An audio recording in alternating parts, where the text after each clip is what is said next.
Oke, sesuai thumbnail dan judul dari video ini kita akan melanjutkan pembahasan USBN Matematika SD. Sekarang kita udah di bagian ketiga. Kita mulai dari nomor 11. Budi membagikan bingkisan kepada siswa yang kurang mampu berupa 72 botol sirup dan 96 bungkus mie.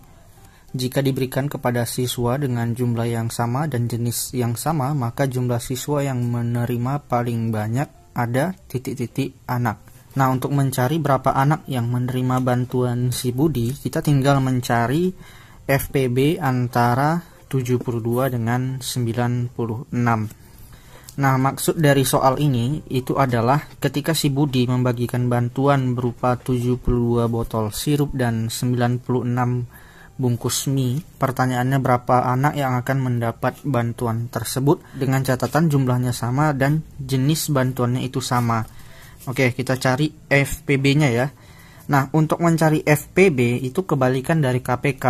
Kalau kemarin kita ambil yang paling besar, di part kedua, di part sebelum ini kita udah bahas mengenai KPK, dan untuk FPB ini kita ambil yang paling kecil ya.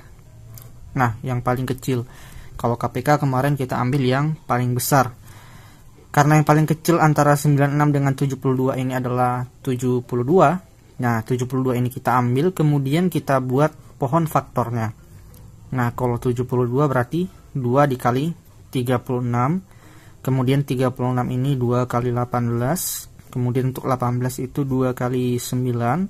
Nah, untuk 9 3 kali 3. Untuk mencari FPB-nya ada dua langkah yang harus kita lakukan. Yang pertama, mengalihkan dari 2 sampai 3 ini. Dan yang kedua, kita perhatikan angka yang paling ujungnya. Di sini untuk paling ujung itu 3 ya. Oke, kita mulai dari langkah pertama, yaitu kita kalikan dulu semuanya ya. Sebenarnya tidak semuanya, kita coba satu persatu. Kalau 72 kita bagi dengan 2, itu bisa, atau maksudnya itu habis dibagi. Tapi kalau 96 dibagi 2, apakah habis dibagi?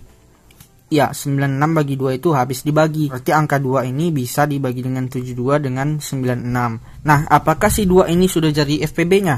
Belum. Kita harus coba naikkan lagi sampai nanti ke batas terbesarnya. Karena kepanjangan dari FPB itu sendiri faktor persekutuan terbesar. Jadi harus kita coba sampai dapat yang paling besar. Memang 2 ini habis dibagi kedua angka ini, tapi belum dia yang paling besar. Nah, kita coba lagi 2 kali 2 ya. Jadi sini sama sini 2 kali 2 jadinya 4. 72 bagi 4 apakah habis dibagi? Iya, habis dibagi. 96 juga habis dibagi. Karena 4 habis dibagi dengan 72 dan 96, apakah 4 FPB-nya? Belum tentu. Kita cek lagi. Caranya kali lagi dengan 2. Berarti tadi 2 kali 2 kan 4. 4 kali 2 8. Nah, kita bagi ini lagi nih. 72 dengan 8, 96 dengan 8. Apakah habis? Ya, 8 itu habis dibagi 72 maupun 96. Apakah si 8 sudah pasti FPB? Belum tentu. Kita lanjut lagi ke sini, ketiga ya. Nah, 2 kali 2 4, 4 kali 2 8, 8 kali 3. 8 kali 3 itu 24. Apakah 72 habis dibagi 24? Ya, habis dibagi. Nah, untuk pembagian-pembagiannya silakan adik-adik coba sendiri ya, karena kalau kita bagi di sini nanti kepanjangan videonya. Kemudian apakah 96 habis dibagi dengan 24? Iya, habis dibagi. Berarti untuk sementara ini bilangan yang habis dibagi paling besar itu si 24 ya, si 24. Nah, kalau kita kali lagi 24 berarti dikali sini ya, kali 3. 24 kali 3 itu 72. Apakah 72 dibagi dengan 72 habis dibagi?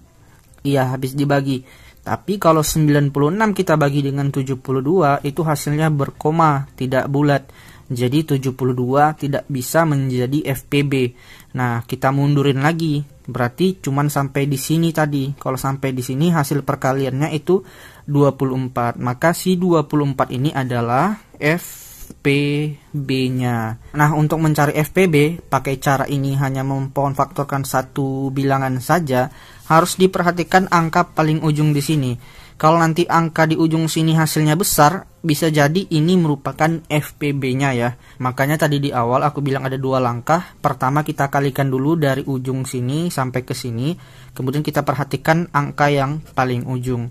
Oke, karena FPB-nya 24, langsung aja jawaban dari soal ini adalah yang A ya, 24 anak. Nah, kemudian kita lanjut lagi ya ke nomor 12, hasil pengurangan dari 24 kuadrat dengan 17 kuadrat. Jadi 24 kuadrat kurang 17 kuadrat. Nah, ini merupakan salah satu sifat matematika ya adik-adik. Ini namanya selisih kuadrat. Kalau ada bilangan A kuadrat dikurang B kuadrat, maka ini bisa diselesaikan dengan cara A ditambah B dikali dengan A dikurang B. Nah, di soal ini kita ibaratkan A-nya itu si 24, B-nya itu adalah si 17. Jadi bisa kita masukkan A-nya tadi 24 ya, tulis saja 24 ditambah dengan B. B-nya tadi si 17, tutup kurung. Kemudian A-nya tadi 24 dikurang dengan B, B-nya tadi 17. Nah, ini diselesaikan aja. 24 tambah 17 itu adalah 41. Nah, berarti 41 dikali dengan, ini hasilnya berapa? 24 kurang 17 itu 7. Jadi 41 kali 7 itu adalah 200, ya 287 ada di opsi yang B. Nah, kemudian kita masuk nomor selanjutnya, yaitu nomor 13, hasil dari akar pangkat 3 19.683. Nah, sekarang kita akan belajar bagaimana cara menarik akar ya. Ini 19.683, dia akar kubik atau akar pangkat 3. Untuk mencarinya, kita pisahkan dulu 3 angka yang paling belakang, yaitu angka 6, angka 8, angka 3 kita pisahkan. Nah, kemudian kita fokus angka yang di sebelah kiri. Di sini angka sebelah kirinya adalah 19. Nah, 19 ini kalau di pangkat 3 itu paling dekat kemana? Kalau 1 pangkat 3 itu hasilnya 1. Masih jauh ya dari 19. Kalau 2 pangkat 3 itu hasilnya 8. Masih jauh juga dari 19. Nah, kalau 3 pangkat 3 itu 27, udah lewat dari 19. Nah, yang kita pakai adik-adik itu adalah yang di bawahnya, tapi bukan yang paling kecil, tapi yang paling besarnya. Nah, kalau di bawah 19 kan sebenarnya ada 1, tapi sebenarnya masih ada 8. Jadi kita pakai yang 8. 8 ini adalah 2 pangkat 3, jadi kita ambil bilangan ini, bilangan pokoknya, yaitu 2. Jadi 19 ini adalah 2. Kemudian untuk 3 angka di kanan, kita hanya melihat angka satuannya, yaitu angka 3. Nah, angka 3 ini dihasilkan oleh berapa pangkat 3 gitu. Ya, langsung aja ya aku tulis 3 ini dihasilkan oleh 7 pangkat 3. 7 pangkat 3 itu 3, 4, 3. Nah, ini dia. 3, 3. Nanti boleh adik-adik tes dari 1 pangkat 3, 2 pangkat 3, 3 pangkat 3 sampai 10 pangkat 3. Pasti yang belakangnya 3 itu hanya 7 pangkat 3. Jadi untuk 3 ini dihasilkan oleh 7. Nah, jadi akar 3 dari 19.683 itu adalah 27, ada di opsi yang B. Kemudian kita lanjut lagi ke nomor 14. Sebuah penampungan air berbentuk kubus mampu menampung air sebanyak 12.167 desimeter pangkat 3. Panjang rusuk penampungan air tersebut adalah titik-titik desimeter. Nah, untuk rumus dari volume ya, kalau dia mampu menampung air itu tandanya volume dari penampungan tersebut. Rumus untuk volume kubus karena bentuk penampungnya di sini kubus, yaitu sisi pangkat 3. Nah, kita masukkan aja yang diketahui. Di sini kan diketahui volumenya segini ya, 12.167. Ini volume, berarti kita bisa tulis 12.167 sama dengan sisi pangkat 3. Nah, ini kan sama aja jadinya, sisi pangkat 3 sama dengan 12.167.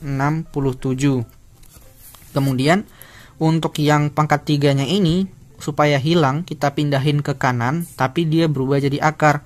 Maka dia jadi sisi sama dengan akar pangkat 3 dari 12.167. Nah, tadi kita udah menarik akar di nomor 13, sekarang kita menarik akar lagi di nomor 14. Sama caranya seperti di atas, kita pisahkan dulu angka 3 di belakang, ya 167 ini. Kemudian kita fokus ke angka di sebelah kirinya, yaitu angka 12. Nah, 12 ini paling dekat kemana? Ke 1 pangkat 3, 2 pangkat 3, atau 3 pangkat 3? Kita lihat lagi ya.